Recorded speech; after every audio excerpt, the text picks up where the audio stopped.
Games Pod, every Tuesday on thegamehouse.co.nz. Modern Warfare 3 or Battlefield 3? That is the question. I'm Ethan, this is Emmett, and we're going to give you, what we think is our ins and outs of what game to buy.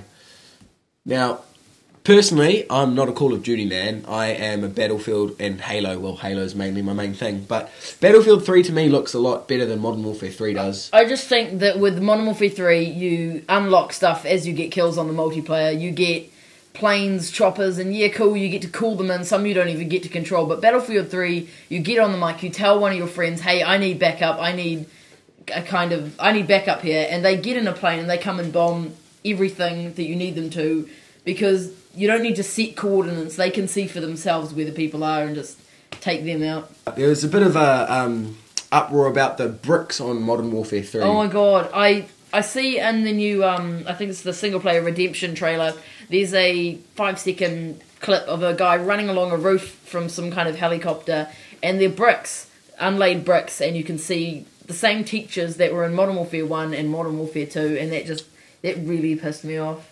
And one other thing that kind of got me on these trailers is it doesn't look like there's any improvement on the engine for Modern Warfare 3, whereas on Battlefield 3 it just looks incredible. Better than it did on Battlefield Bad Company 2. And Battlefield Bad Company 2 was a beautiful game. The guns were amazing. The sky was just amazing to look at. And I'm really looking forward to seeing what new looks Battlefield 3 can bring to the first-person shooters genre. Yeah, now, my favourite part, personally, of the Battlefield 3 was the whole mantling over obstacles. It makes the map 10 times more easier to navigate. Like, sure, Modern Warfare 2 and Modern Warfare 3, I'm sure, will have it, as you can jump over stuff, but in Battlefield, you actually see your feet come flying in front of you like you're some sort of... It's like parkour, putting your hand down and going over the fence. Yeah, it's like they've made an effort so you actually feel immersed and you're actually doing it. Like, I know, for one, I love finding lags and I love finding glitches in games. Like, Halo 2 for me was my heaven until they put the patch out. I would send tanks flying across Blood Gulch and everything. So I'm keen for Battlefield 3 to come out so I can find different places where I can get on the map. Yeah, and of course, in Modern Warfare 3, it's quick to jump over things. You use the press A to vault, but a lot of the time, even in Battlefield Bad Company 2 and Modern Warfare 3, I found myself jumping onto the obstacle and then jumping off again, wasting about half a second and probably getting myself killed, because I am terrible at Call of Duty games, and I just think that's cooler because you know that, hey, that fence looks small, I can get over it quickly with the new, parkour kind of thing they've got going there, but you don't have to jump on it and then jump off again in two different motions, and I just think it's a lot more realistic. And also, like on Black Ops with things, like they added in the whole diving sort of thing. Like, I know it's not a Modern Warfare thing, but dolphin diving, yeah. The diving, that made things 10 times more easier to navigate. I know in Nuketown I could dive out of that window and onto the street pretty fast without getting killed and hop up and run away, whereas Modern Warfare 2, it was up onto a ledge and now we're off. And in that time I'd already been killed by 4 different people because... I know that in Modern Warfare 3 that they've taken away dolphin diving because it's not in the Modern Warfare 3 kind of franchise, Modern Warfare franchise, that they've got the dolphin diving in. So I remember I switched from Black Ops to Modern Warfare 2, and I just could not get used to not having the dolphin diving. It was so hard.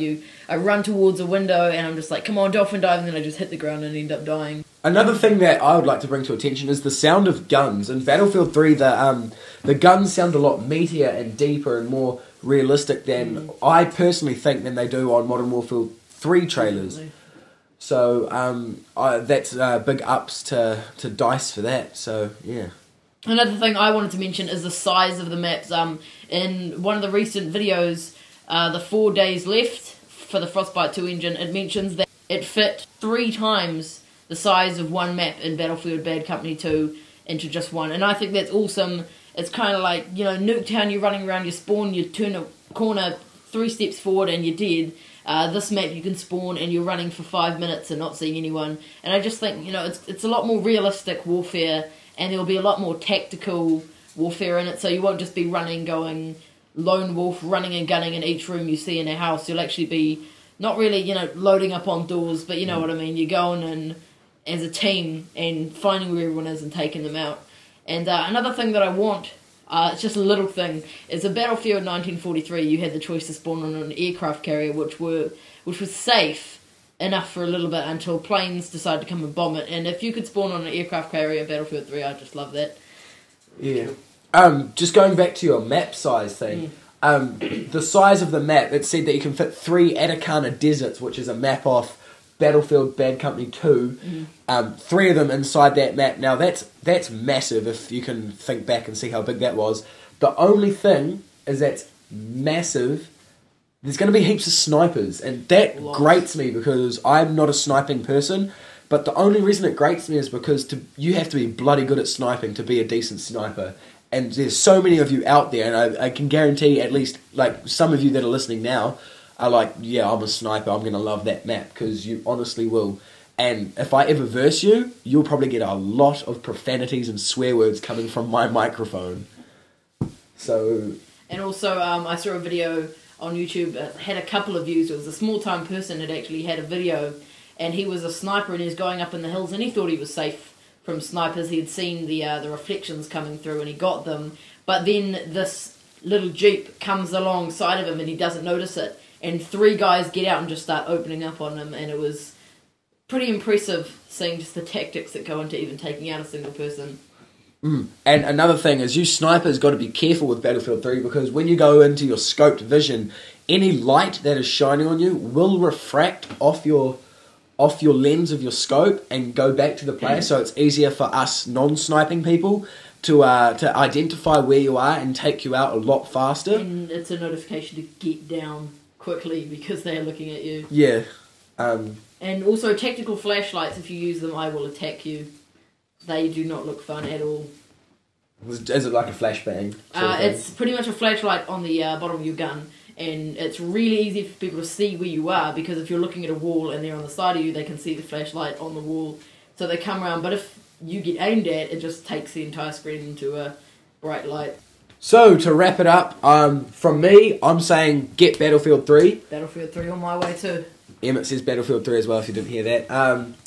Basically, if you disagree or you have any comments, post it on the comment section on this, if there's one. I don't know at the moment. Or you can go on to The Concrete Cupcake, which is capital T in both of the C's. That's me. Add me on Xbox Live, Concrete Cupcake. Emmett is Amazing. Tune in next week when we're going to be talking about Halo Combat Evolved Anniversary, which I am excited for. Alright, so from both of us, thanks for tuning in, and this has been the Gamehouse.co.nz Games Pod.